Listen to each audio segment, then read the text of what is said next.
So hi guys, welcome back to our Dashain vlog. Dashain vlog. के हो थाहा भएन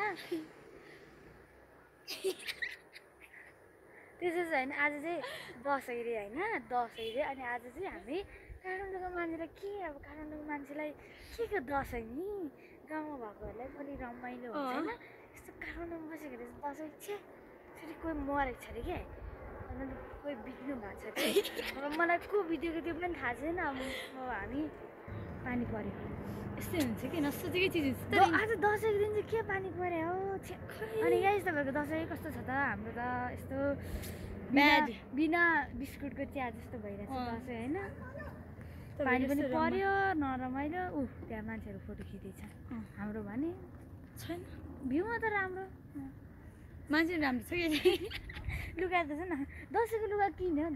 दसैँमा गर्नुपर्ने सबै कामहरु त गर्यो घुम्न गयो किन्यो लुगा रमाइलो गर्यो हैन त्यो एउटा कुरा कमी कि दक्षिणा दक्षिणाको चाहिँ कमी मात्र खायो हैन पेट मेजरसम्म खायो त्यसपछि कोकहरु पनि खायो सबै गर्यो दसैँमा चाहिँ त्यति गर्नु गर्यो हैन तर दक्षिणा चाहिँ पाएन 50 रुपैयाँ झन् मलाई त अनि यसले कति रुपैयाँ तैँले भन् त 0 रुपैयाँ पाए कि दक्षिणा ठिकानै भएन के को यसपालि ठिकै छैन नि त अब हामी नाच्ने हो गाउने हो बिन्दास पारामा अब दिदीले हामीलाई के अरे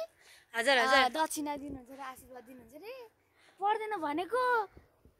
थाप्की थाप्रै दिनुहुने अब हामी नाइ पनि भन्न सकेनौँ कि फेरि नाइ भन्नै हाल्यो के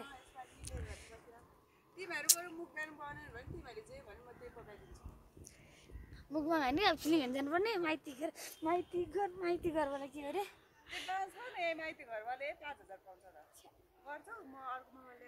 होस् पर्दैन माइती घर चाहिँ ल guys happy Dashain Dashain celebrate गर्नु होला हाम्रो यस्तो नराम्रो दसैँ भए पनि राम्रोसँग गर्नु होला अनि लास्टमा दसैँमा रमाइलो नगरे पनि तिहार त छ फेस्टिभलहरू चाहिँ गायब भयो नि के तिहारमा त तखन 15,000 10,000 नगएमा गर्न तिहार आएको जस्तो लाग्दैन कि मलाई आयो अनि So hi guys, welcome back to our new vlog. So hi guys.